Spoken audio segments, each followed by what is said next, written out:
Welcome back to my another video. I hope সবাই ভালো আছেন আর আমি অনেক ভালো। আসলে হ্যান্ড গ্লাভসটা কেনা হয়ে গেছে, এখন যাচ্ছি বাসার দিকে।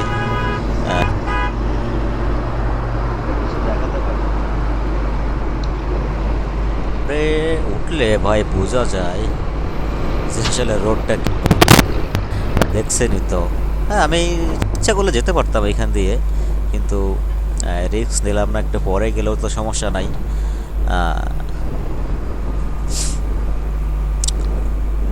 যাই হোক, সামনে মেঘনা সেতু, মেঘনা সেতুর ওপারে বাসা, মানে আমি যেখানে থাকি।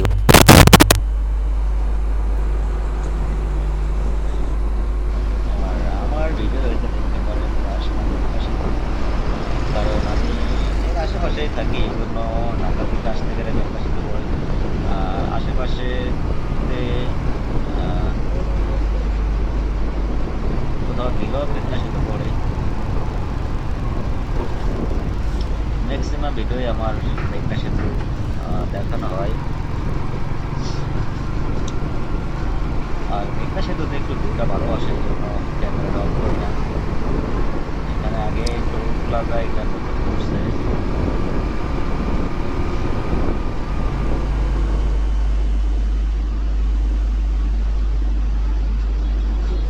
যাই হোক, হ্যান্ড গ্লাভসের প্যারাটা ছিল, প্যারাটা এখন আর নাই। আরেকটা হ্যান্ড গ্লাভস নেওয়ার ইচ্ছা আছে, আঙ্গুল কাটা, আঙ্গুল কাটা hand gloves. Full hand gloves চালাই আসলে সুবিধা মনে হচ্ছে না আমার কাছে, কারণ টাকা বের করা, ফোন রিসিভ করা, মানে একটু যে সব মিলে আমার কাছে তেমন প্যারা মনে হচ্ছে। এটাও থাকবে আধা কাটা অথবা এটা, এটা শীতকালে আমি ব্যবহার করতে পারি, শীতের সময়। গরমের সময় না।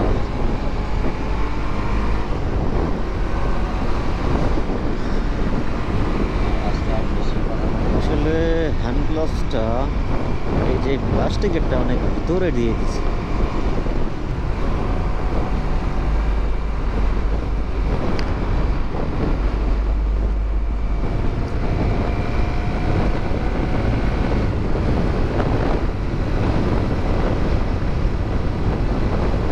আনিজে আনিজে লাগতেছে, হয়তো কয়দিন চালানোর পরে কম।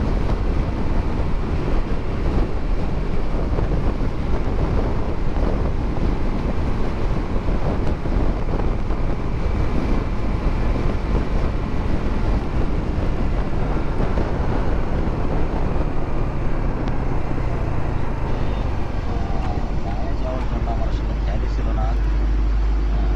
আমি একটু বাইরের দিকে যাব, আমার খেয়ালে আসছিল না কারণ যে আমি এখানে একটু দেখার ভিতরে মতো যাব। অনেক কিছু আছে মেঘনা ব্রিজে। টান ছিল প্রায় এখানে 100-র অনেকেই আসে, উপরে। শুধু আমি বলে কথা না, অনেকেই এখানে আসে। আসলে এই জায়গাটা হয়তো কোনো টিকিট লাগে না, টিকিটের কোনো সিস্টেম হয় নাই, তো ভবিষ্যতে হয় কিনা তাও জানি না। এখানে আগে বেড়াতে আসছিল, একটা কোম্পানির আন্ডারে ছিল, ডগ ডগ বলে, এরা গাছ টাছ তৈরি করে, ওই এর আন্ডারে ছিল।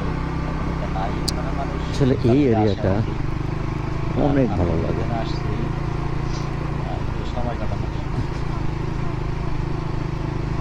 ওই যে দেখো মেঘনা ব্রিজ কিন্তু দেখা যায়। গরমের সময় দেখেন মানে কোনো খালি গায়ে বসে আছে।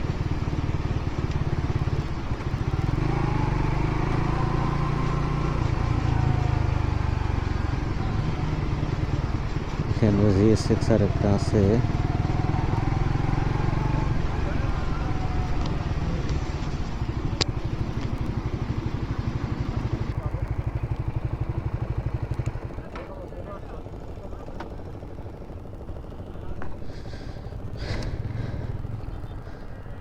এরা সব বাইকার।